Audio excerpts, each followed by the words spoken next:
ચાલુ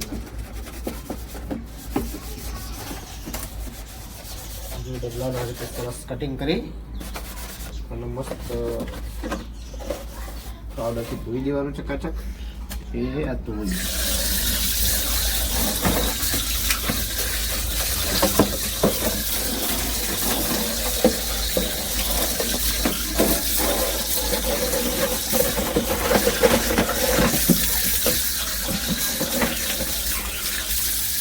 અંદરથી સરસ ચોખ્ખું થઈ જાય.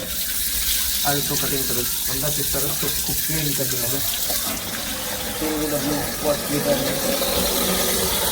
તેના રીતે પાણી ભરી જેથી કટિંગ બનાવવા દેવાનું.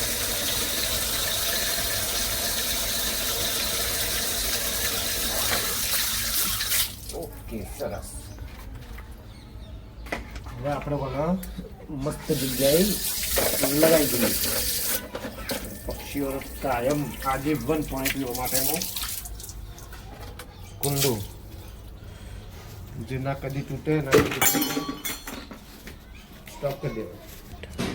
એ આપણે હાલતો હોય મેચ જ લગાવીએ છીએ કારણ કે આપણી જગ્યાએ વિશે સારી કે આપણું પાણી ખાલી થાય તો દેખાય,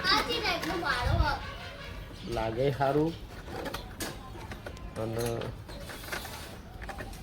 ચકલીઓ પાણી પીએ શકીએ.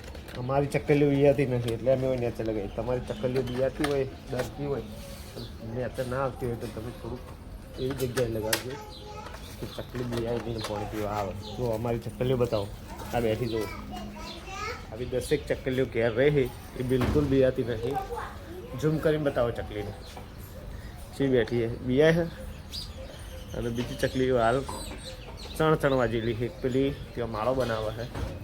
એટલે આપણે એવું નક્કી કર્યું કે આ ચકલીઓ માટે એક મસ્ત ચબૂતરો બનાવો ઘેર પોતાનો સ્પેશિયલ.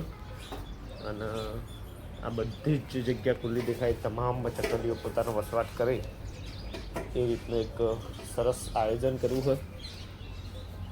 પક્ષી એ હાલ કુદરતની બક્ષિસ છે અને ચકલીઓ આપણને ખૂબ ગમે છે. એટલે આપણે હંમેશા આ ચકલીઓ માટે અને પક્ષીઓ માટે દરેક મનુષ્યએ કોક ને કોક વ્યવસ્થા કરવી જોઈએ.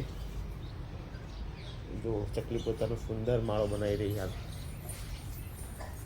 તેઓ બનાવે પણ પડી જાય છે એટલે એને તેઓ હરખી વ્યવસ્થા નહીં. તો આપણે એના માટે આજના આજ 10 જેટલા બોક્સ કે ખોખા કે જે પણ હોય આપણે અત્યારે એમાં સાંજે લગાવી દઈશું, બપોરે કે સાંજે.